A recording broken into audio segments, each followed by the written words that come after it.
Hey, what's up guys, and welcome to Xbox On. And as you may know, on the channel we do series like World's Hardest Achievements, World's Hardest Challenges, but what about the World's Hardest Tutorials? You know, they're meant to teach you about gaming, but they can kick your ass. So here are 7 tutorials that taught us nothing but pain. How do you make a tutorial for a game like Dark Souls? I mean, its very reason for existing is to grind you under the heel of its heavily armored boot. How do you teach masochism? The answer lies in the Undead Asylum. Even the name is hard work. They're not just zombies, they're mad zombies. Okay, this inmate doesn't look like trouble, but the fact that he's just happy living in this corridor hints at the horrible things beyond the corridor. And if that feels like pulling at straws, there's always the dude impaled on the fence, or the giant demon thing on the other side of the fence. Say hello to the Asylum Demon, the ruler of this madhouse and the very reason this tutorial is more likely to scare you off than wise you up. Yes, Dark Souls drops a boss on your head literally within the first 5 minutes. Forget the dad throwing his kid in the deep end to teach him how to swim. This is a dad asking his kid to fight a fully grown lifeguard, and one armed with a giant hammer. I mean, for the sake of this analogy, let's just say he works at a really rough swimming pool. At this point, you have half a sword, capable of doing single digits of damage.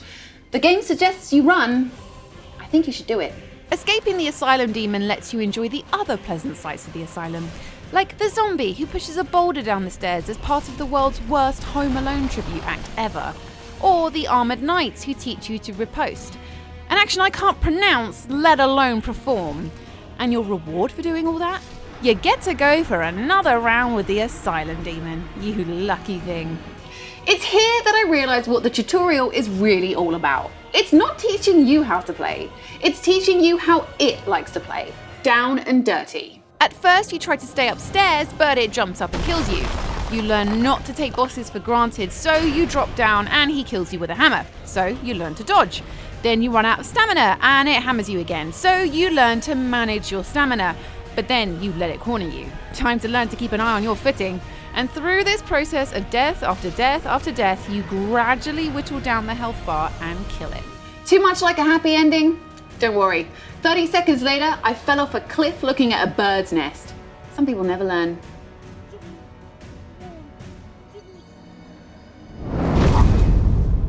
On the surface, Soap McTavish's training in Modern Warfare isn't that labour intensive. You get a friendly welcome to training, and then you get to prepare yourself a tasty watermelon snack halfway through your training. In this early stage, the worst thing that can happen is that Gaz gets a bit cross at you for ignoring orders. Oi, where you going? Get back to Station 1. Or that you give in to the desire to see what happens if you shoot at your fellow soldiers. Don't judge me, we've all done it. No, the real challenge comes later when you're asked to run a CQB challenge, which is an obstacle course of the ship layout that you're going to play in the next mission. All the parts of the test are easy enough. You shoot 3 guys here, another guy down here, lob in a flashbang, kill these 2, kill their 2 friends, throw another flashbang, shoot 2 more and run for the finish line, only to discover that the game has decided that your terrible time means you should be playing on easy mode. Recruit! Recruit! I'm a veteran of hundreds of multiplayer matches and campaigns and levels. A recruit! The painful part of this tutorial is realizing that no matter how fast you are, you can always do it slightly better. And so you keep on trying and trying to choreograph the perfect run so that every bullet finds a target and not a second is wasted on reloading or accidentally running past a target. Go back! You passed one of the targets! Beat Gaz's time of 19 seconds and you'll even get an achievement. Talk about the FNG, right?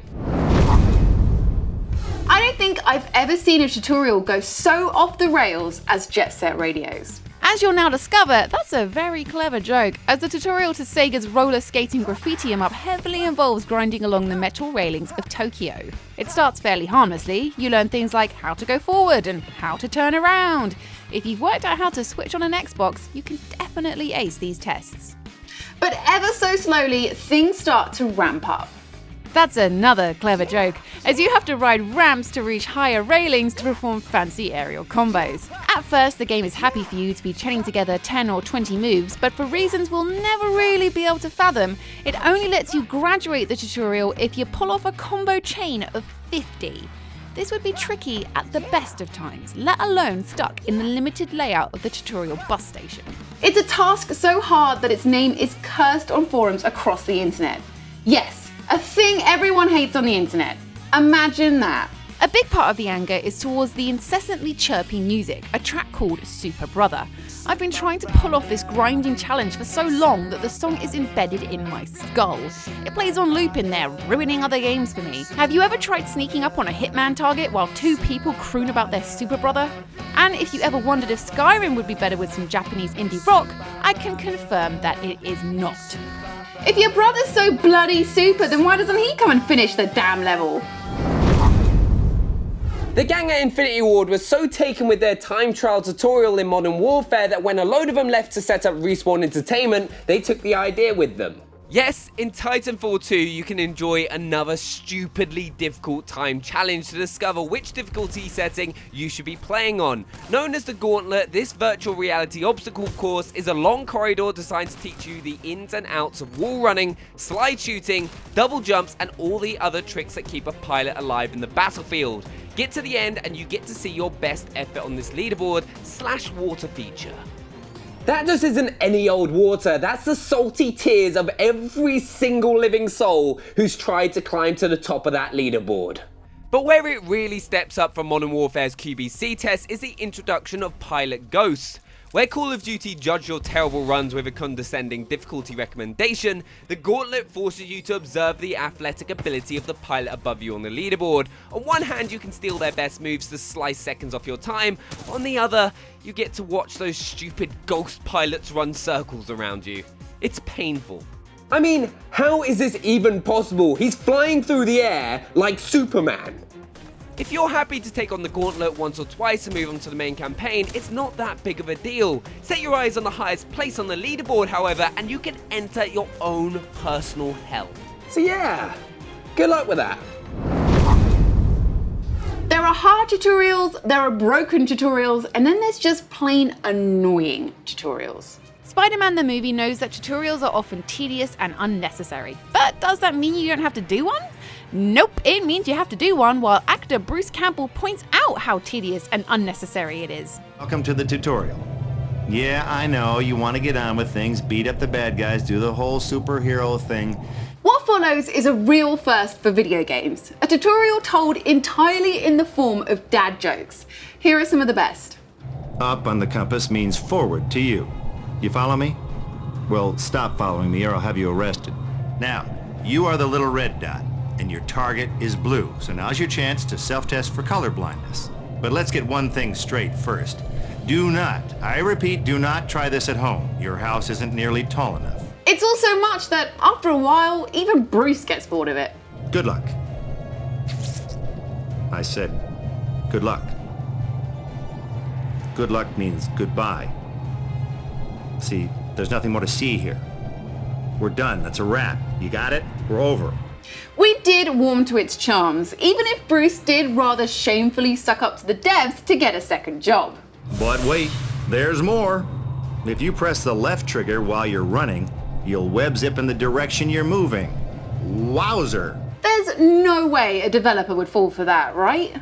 Well, sequel time already, huh? This week we celebrate the 15th anniversary of the original Xbox, but thanks to this next game, it's a miracle any of the consoles survived to tell the tale. Ninja Gaiden is a notoriously difficult hack and slasher, calling for you to channel the reflexes and dexterity of an actual ninja to even survive the first level. Our hero Ryu has to infiltrate a ninja fortress, learning the basics of double jumps and wall kicks as he goes. I'd point out how very convenient it is that this level doubles as an obstacle course, but I'm a little distracted by all the ninjas. Yes, the ninjas of Ninja Gaiden come thick and fast, taking advantage of any opening they spot with lightning fast slashes. Ryu is not as light on his feet as you'd hope. You can't cancel him out of attacks, so when you press that button, you're committing to whatever follows. And what follows tends to be another sword going into your back. Getting your head around his rigid attacks is a big part of what makes this tutorial so hard. The other part, that would be Mirai, the owner of the Ninja Fortress, who is also an obscenely difficult boss to welcome you into the game with. Having just spent 10 minutes learning a defend and attack rhythm from common foot soldiers, you're suddenly faced with a nunchuck-waving brute who can easily counter your blocks. He'll throw you around the room, use your broken body to polish his floor, or just give you the dead arm to end all dead arms. Are you allowed to return a game to the shop because it is so ridiculously difficult? I'm asking for a friend. Consulting our ancient scroll of ninja wisdom, aka game FAQs, it tells us that the best way of defeating him is to throw out all your cool ninja reflexes, run away, and rely on wall jumps and downward strikes. Sure, it works, but you're not even taught this move in the tutorial. It feels more like a scummy exploit than proper ninja skill. Look at what you made us do, Mirai. We can't look at ourselves in our ninja mirrors now. The really crazy part is that once you finally manage to defeat Mirai, you find out that you're actually best friends, and this is how he likes to invite people to his fortress. Hey Cortana, cancel my dinner party at Mirai's place. Don't think it's worth the hassle. Fable 2 is not a difficult game in the traditional sense. Rather than test your gaming ability, it's more interested in testing your morality. This is first put to the test in the game's tutorial, set on a frosty evening during our hero or heroine's childhood. Again, the actual tasks you're set aren't too tricky. You're asked to squash some bugs in an infested warehouse and teach a local bully a lesson, all very sedate stuff. But gradually you begin to sense a little more under the hood. The game asks you to make moral decisions, rewarding you with good or bad morality points. When asked to pull a pose for the camera, do you strike a heroic pose or spoil the picture with a thumbs down? Do you opt to reunite a tramp with his alcohol or entrust it to his wife instead? Do you help the lovers enjoy their secret relationship or do you dob them into the girl's mother? By themselves, these are relatively harmless decisions. The quest that left us scarred was Albion's Most Wanted. A local policeman asks you for help collecting missing arrest warrants, but once you've gathered them up, a local criminal offers you shiny gold to hand them to him instead. And it's here that Fable 2's tutorial teaches you its toughest lesson. The decisions you make can have brutal consequences. Give the warrants to Derek, and when you return to Bowerstone's old town as an adult, you'll discover he's cleaned up the town. The houses will be nicer, and there will be more shops for you to use. Good job, you! If, on the other hand, you opted to give the warrants to the villainous Arthur, when you return as an adult, you'll find the old town is in the grip of a crime epidemic. The world is uglier, and fewer businesses have moved into the area. The only way life could be any worse is if it played that music from Jet Set Radio. Super brother, super brother, super brother. How can one harmless tutorial do this much damage? So there we have it, 7 tutorials that taught us nothing but pain. I hope you guys enjoyed it. Let us know what your favourites are in the comments below. And also, if you're new to the channel, hit that subscribe button so you don't miss out on any future content. And if you enjoyed this video, don't forget to smash that like button and check out another one of our list shows. We will see you next time. Bye. Bye.